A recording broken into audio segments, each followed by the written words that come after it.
question is, how do we know where we land? And what we are doing is we are working with other researchers to try to capture productivity enhancement. And I can tell you it is not easy because, is it because of AI or is it because organizationally there are improvements that are made?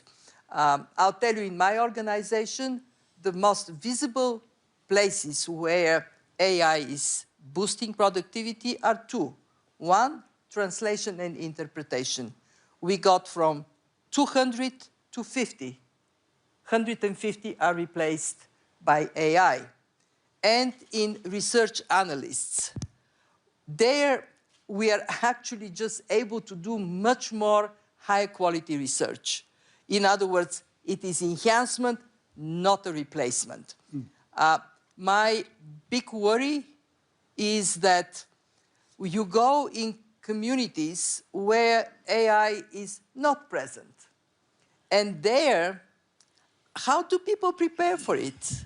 There is nothing happening now. And actually, we did something. I'm not going to vouch 100% this is correct, but we did a review to see countries where there is demand for AI skills, whether this demand is matched with supply of AI skills. And we found a very interesting picture. In some countries, demand is very high, supply is low. Some actually developed countries.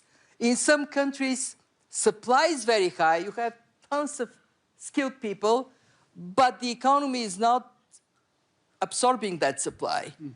And the sad story is the countries where there is neither demand nor supply.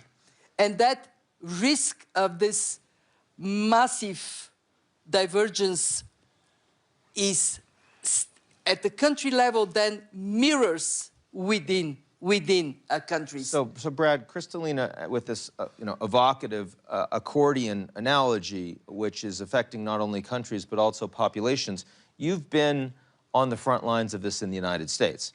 You see now suddenly this raise in opposition to data centers. And people saying, oh, we're unhappy, we don't think the water, it's electricity, we're not going to see the jobs. I mean, and a lot of people expect that given the shift in skills that are necessary, given the transition, that you're going to see that America's ripe for another wave of populism. How do you think the companies, not just Microsoft, but across the board, need to get ahead of this? What do they need to do that they're not necessarily doing now?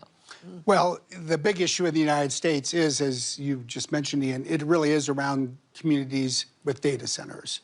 And yeah, it's coming at a time when the #1 political issue, the #1 economic issue is probably affordability, the impact of inflation. So people see these large construction projects. They know that those jobs actually are good jobs, skilled labor jobs, not just people doing construction work, but it's skilled electricians, skilled pipe fitters. But they also know that once the construction is over, the number of jobs is still significant, in the hundreds, but not higher. But what they're really asking is, what does this mean for me and my family? Are we going to pay higher electricity prices? Is the water pressure in our showers going to be impacted? Who's really going to get these jobs? Is it going to be my family and my neighbors, or is it going to be somebody who moves into town from somewhere else? Those are completely legitimate questions. And I think it's incumbent on all of us in the industry in the United States to address them head on and offer the kinds of assurances that people need, that we will invest in electricity so that people's electricity rates don't increase, that we'll replenish more water in these communities than we use, that will work with the kind of training, whether it's skilled labor or IT jobs or other ongoing jobs, so that local residents can fill them. And I think as data centers spread, inevitably, people in other parts of the world will ask the same question. If people benefit, will it be us? And I think people have a right to expect their share of the benefits. And to be fair, I want to repeat this. You would say that today a much bigger issue for the tech companies in AI is response to these concerns about data centers and affordability than concerns about job loss or job transferability in terms of right now? In terms of the politics of 2026, Yeah. for sure. I mean, the world is sort of a quilt, if you will, with different colors of fabric when you look at the construction of data centers. In the US, local communities blocked $98 billion of private sector investment in just the third quarter of last year. You come to Europe and governments want to spend taxpayer dollars to subsidize data center construction. You look at the Middle East and there's obviously a major economic strategy of creating an export, a token export or exports, if you will, out of, say, Saudi Arabia, the UAE, and the like. China probably has an ability to go faster in some ways when it comes to bringing electricity online and getting infrastructure built. You go to Africa, wow, we just need, There isn't electricity. We need more electricity and we need more data centers. So, Ashwini, when you think about how AI can be used, I mean, technology, India already did an incredible job with the Aadhaar. Suddenly, you're able to bring public services to people and you're improving growth and you're improving their per capita income without actually blowing out the budget. What can AI do? How are you deploying AI to further that message? How fast are we going to see it? Where are we going to see it? Absolutely. Every sphere of life and economy, we are focusing on diffusion of AI. And in a very systematic way. So, okay, what is the biggest constraint? The biggest constraint is availability of GPUs. How do you solve that constraint?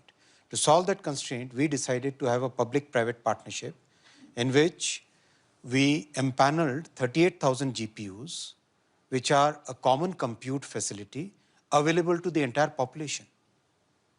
Unlike in many rich countries where the big tech basically controls the access to GPU, we decided to create a public-private partnership in which the common compute facility is enabled by the government and subsidized by the government so that entire population, all the students, researchers, startups, they all get access to it.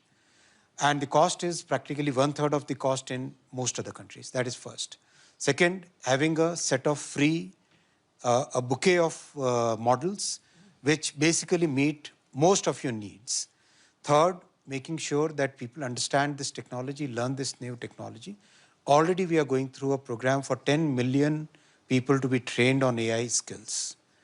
Four, making sure that the IT industry, which is a very significant industry in our country, pivots in a very systematic way towards providing services to Indian companies as well as to the global companies, using AI as a very effective enabler of efficiency, enabler, a multiplier of productivity in any operation that they do.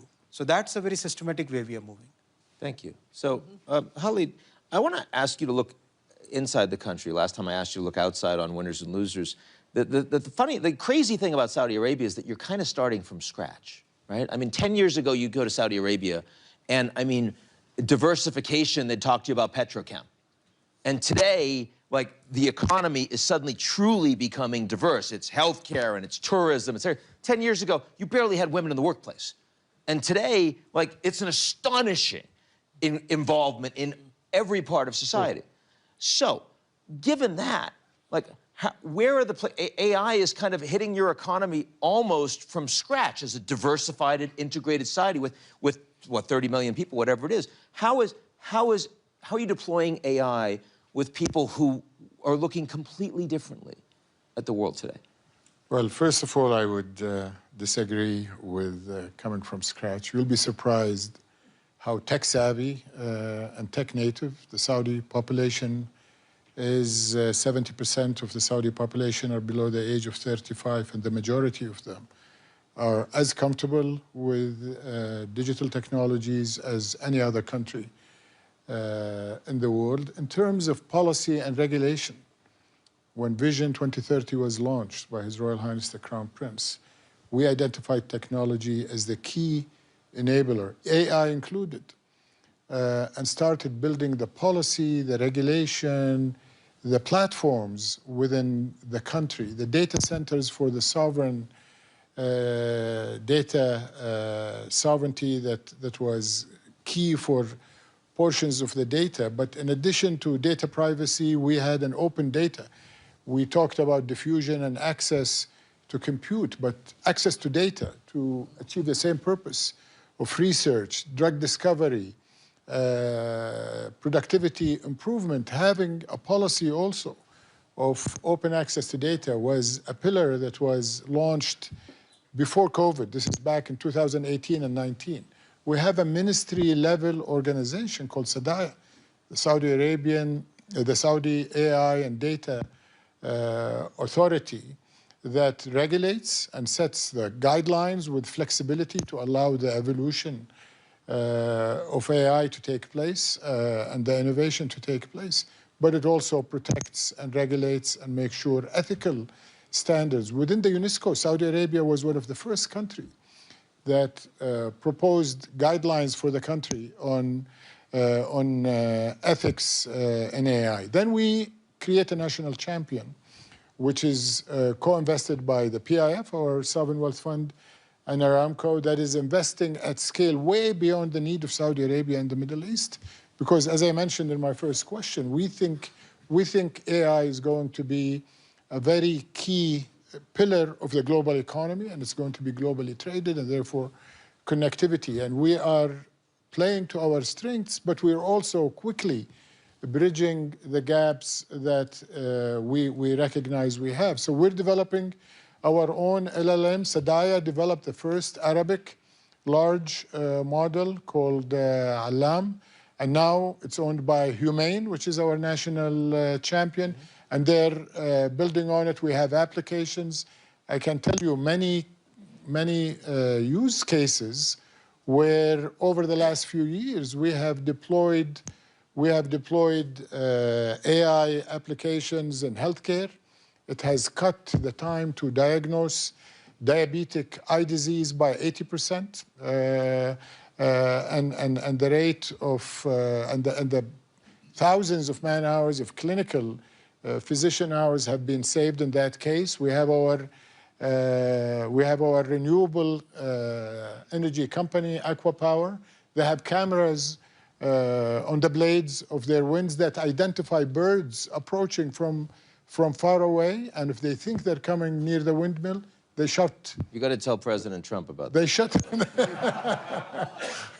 Okay, the same company have reduced their chemicals in water desalination by 30% using AI, and the use cases are abundant. So we're not starting from scratch. Going back to Kristalina, we're in your first category.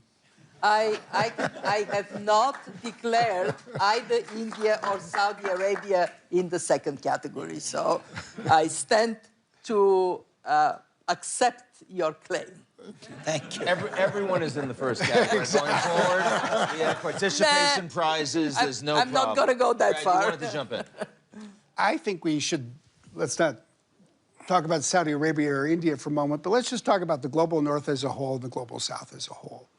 You know, the diffusion report that we released a couple of weeks ago estimated that today generative AI is used by 25% of the population in the global north, but only 14% in the global south, and the gap is getting wider. Yeah. So if you zoom out and you say, what does this mean for the future of the world? I put it in the context of infrastructure and the history of infrastructure. Why is the world so divided economically? Well, I'd say a large part of it is because during the entire colonial era, the colonial powers invested in building railroads in places like India and across Africa. They were important to move troops, to control territory, to extract minerals, but they never built power plants for the population. Will AI exacerbate this divide, or will it close it? It's only going to close it if we embark on building infrastructure across the global south, and we need strategies that stimulate demand, that furnish supply. India, Saudi Arabia, they're on the right track. It's hard to look at Africa as a whole and be equally optimistic, and we need to think about that as well. So as we move into the last segment, and if any question or two, raise your hand. I will try. I see a couple. Okay, we'll try to get there. I want to talk a little bit about the governance environment. And you just mentioned, a big problem, which is, absent international governance, trying to figure out how you're going to build this infrastructure. I mean, in this environment, it's hard to say that the Americans are more committed to that than they have been the last 5, 10 years. China's been pretty inward-looking in many ways the last 5, 10 years. Those are some big challenges. This space is moving a lot faster than governance capabilities. So if you could wave your magic wand over the next few years, with most of the leaders that we presently have now, what are 1 or 2 things that you think are feasible that would actually improve governance, that would make a positive difference in addressing both the challenge that you just raised, but also some of the others that we've been talking about the last 30 minutes? Well, the first thing I would say is look back at the skilling topic, because it's a lot cheaper for governments to invest in skilling than it is, frankly, to invest in data centers. But if you invest in skilling, you start to stimulate demand for the private sector to invest in data centers. You can skill government employees. That has proven to be a very effective strategy for kickstarting demand. You can skill data scientists. You can do that through universities. That's where you start to get people who can then build the local applications. And I just think it is a critical element that is not getting the attention it deserves. Khalid, what is the piece of governance or regulation that if you saw it in a country around AI, you would say, this will make me materially more interested in investing in it? In governance? Yes. Well, generally, I think the concern we have with AI is biases in the data sets that the models have been learning from. So as someone who's coming from Saudi Arabia and the Middle East, it's important for us to also build our own sovereign models and to make sure that unbiased data is fed and taught to the models so that they are fit for purpose for us. They need to be consistent with our values. And our value sets have to be protected, because AI, as we gain all of the efficiency and productivity and competitiveness that we inevitably will gain, we also don't want to lose our value and our character. And that, I think, is an issue of global governance, where we have to recognize that these models and these applications cannot be developed in one country, say Europe, US, China, whatever it is, and then assume to be relevant and applicable to every other country. Okay, last comment before I go to a couple of questions. Ashwini, I wanted to say, I know that you, and the way you think about regulation and governance in India, are not just thinking about the laws that you're creating, but also how you use the technology to actually create and implement. I'm wondering if you could share just a moment on that with the audience. Absolutely right. In case of technologies like AI, it's very important to have a techno-legal approach to regulation. It cannot be just a law that you pass and believe that everything will fall in place. You have to create technical tools and technologies to counter the harmful effects of, for example, bias, as Khalid said. For example, detecting deep fakes with an accuracy which can be taken to a court and be properly judicially checked. So those kind of things, you require techno-legal approach. We are following techno-legal approach, creating solutions which mitigate bias, which help in detecting deep fakes, which make sure that unlearning can be done properly before you deploy a model in an enterprise. So those kind of technologies we are developing. Thank you. So I'm gonna try to take one question to begin.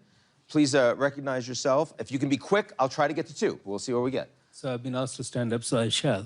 I'm Pranjal Sharma. I'm a columnist from India, and I focus on the intersection of tech and policy. The key word to use is weaponization. We've seen weaponization of digital platforms and AI. We saw a case in India where a company's digital footprint was switched off within seconds. We saw 2 justices of the International Court of Justice face the same.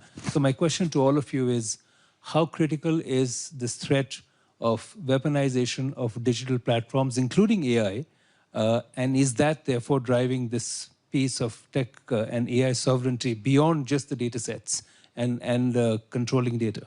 Brad, that feels like it's most for you. Well, every technology is both a tool and a weapon. There's a book with that title. And I think unfortunately, just as there's almost an infinite number of ways to turn AI into a tool, it can also be turned into a weapon. I would highlight two issues that I think are really paramount today. One is the use of AI to increase cyber threats. And that just is a classic case of where you need a united response from both the tech sector and governments working together. So in part, we're using AI as a cyber shield, if you will.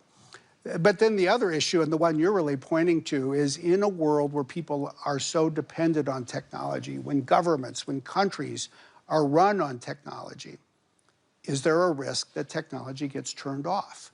And I think we have to continue to advance the kind of international dialogue so we have agreements between countries that will take that off the table, if you will, that will not make that part of a trade debate. If people want to apply tariffs, well, you're increasing the prices, but the goods are still available. And I think we need the kinds of steps as we've been pursuing, say, with a country like India, for example, to provide assurance of supply. And I think this also really naturally involves more local control, local laws, local suppliers, local partnerships. All of these things have become part of a complex web that are just indispensable for how this technology is used in the future. Urgency of lack of international engagement on that last one right now? Scale of 1 to 10? Glass is half full. It's half empty. It's a 5, Ian. It's 5. There's Brad, so much more that could be another done. Question. Namaskar. Hi. I'm Ishan Pratap Singh from the Global Shapers community, the New Delhi hub. I'm a 22-year-old entrepreneur. My question is for Mr. Smith as well. And what would be the correct analogy for the example you used about railroads and power plants in context of AI? And do you think the solution to fix that is to put universities and centers at the forefront rather than companies doing the job? The thing that I would highlight is that what I would suggest in the 7th wave of technology driving infrastructure. Gone from canals to railroads to electricity to the telephone to highways for cars and airports for planes. Now we have AI, it requires infrastructure. I think unlike, say, airports and highways, but like the first 4, the private sector is investing globally. That is good news because that is helping to spread infrastructure around the world. But there are key shortages we need to address. Probably the most important in most countries is for people, what Kristalina was saying. India actually is providing much of the IQ that is creating IP for the world. But if you look at Africa, for every 1 data scientist, there's 14 data scientists in Europe.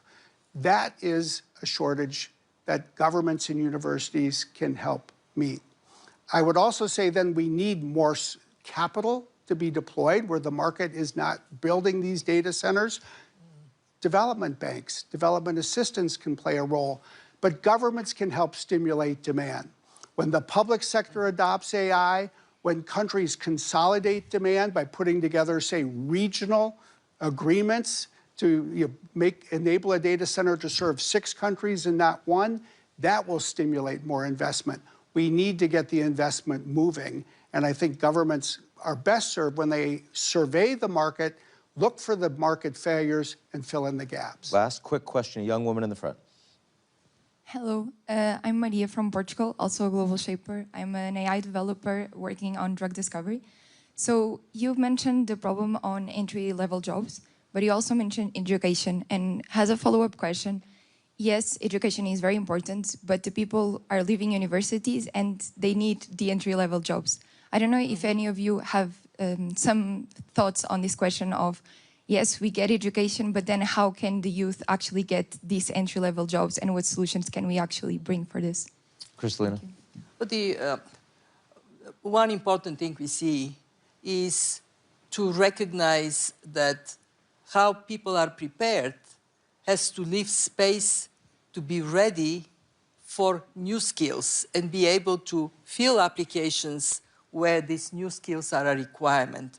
In other words, learn to learn and adapt rather than learn specific technical skills and stop there. It is not an easy problem, and this is where we are telling governments that they have to invest much more thinking into helping communities, individuals, businesses to be prepared for the world of AI, because it is here. It's no more a world of the future. And I want to say one thing about Africa. I have a very deep conviction that a way we can help Africa is if we finally fulfill one commitment that was made. That is not very expensive.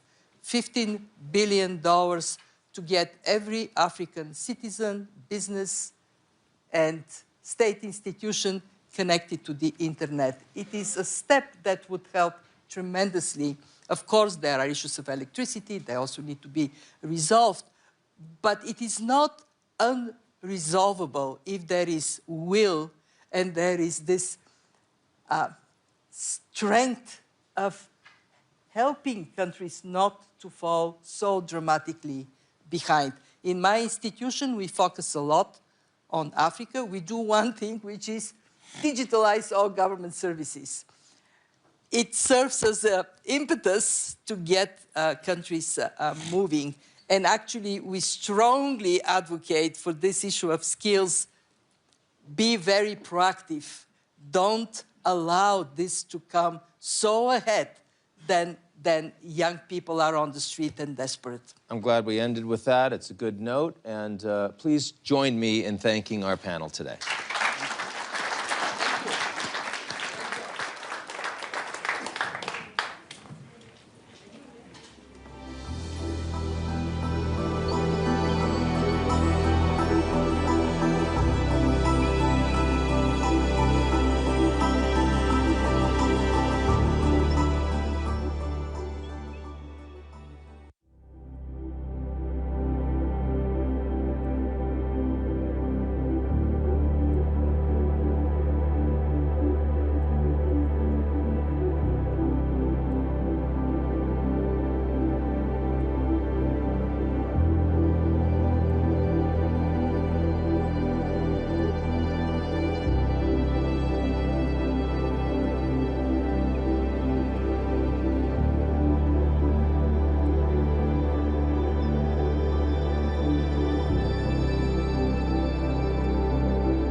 mais surtout qu'on arrive à ramener tout le talent français.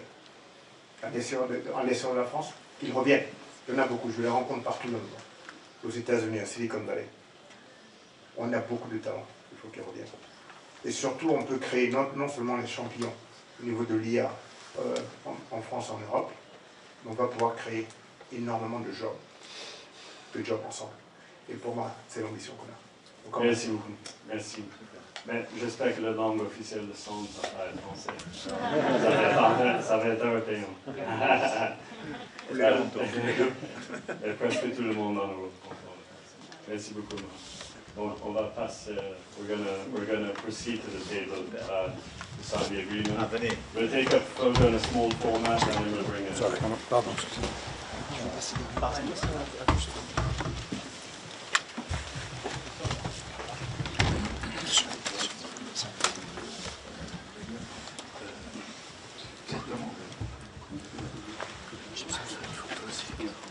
Pardon, Monsieur le Président, nous essayons de vous...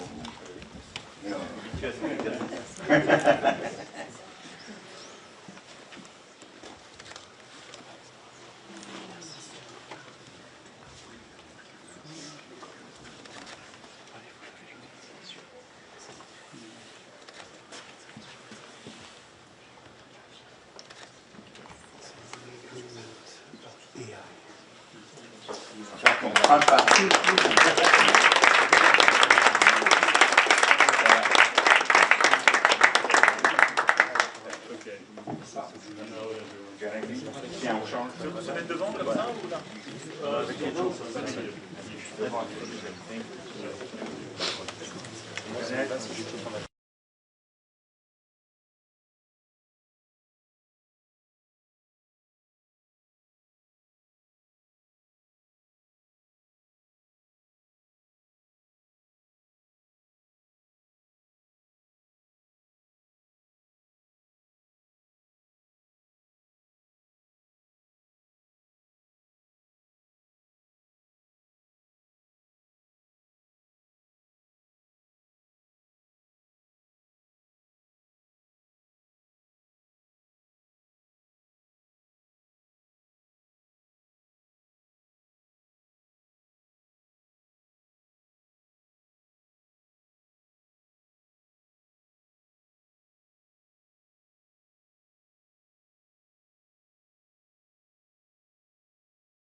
Gracias.